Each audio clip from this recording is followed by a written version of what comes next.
IPL 2024 సీజన్లో వరుస పరాజయాలతో Mumbai Indians కుదేలవుతోంది. అయితే ముంబై ఇండియన్స్ ఇంత దారుణ స్థితికి పడిపోవటానికి అసలు కారణాలు ఏమిటనేది అభిమానులకు ముందు నుంచి తొలుస్తున్న ప్రశ్న.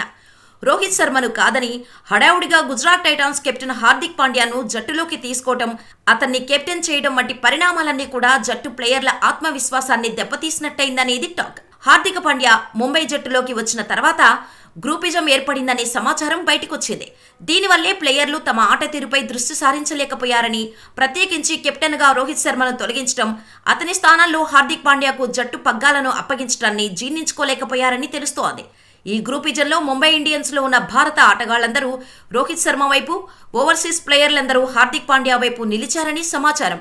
హార్దిక్ పాండ్యా కెప్టెన్సీని ఏమాత్రం అంగీకరించలేకపోతున్న వారిలో సూర్యకుమార్ యాదవ్, తిలక్ వర్మ, ఆకాశ్ మధ్యాల్, ఇషాన్ కిషన్ వంటి ప్లేయర్లు రోహిత్ కెప్టెన్సీని కోరుకుంటున్నారని చెబుతున్నారు.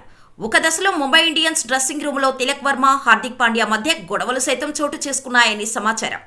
ఇది team head coach mark Boucher దృష్టికి వెళ్లిందని అంటున్నారు.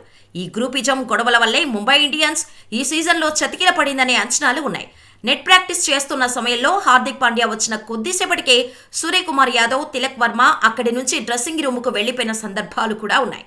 ఈడెన్ గార్డెన్స్ లో కోల్కతా నైట్ రైడర్స్ తో జరిగిన మ్యాచ్ సందర్భంగా ఈ విభేదాలు స్పష్టంగా బయటపడ్డాయని చెబుతున్నారు. టీమ్ డేవిడ్, డేవాల్ ప్రేవిస్, ల్యూక్ వుడ్ వంటి విదేశీ ప్లేయర్లు మాత్రం హార్దిక్ పాండ్యా వైపు మొగ్గు చూపారు. హార్దిక్ కెప్టెన్సీని టీమ్ డేవిడ్ ప్రశంసించడాన్ని ఇందుకు ఉదాహరణగా చూపుతున్నారు.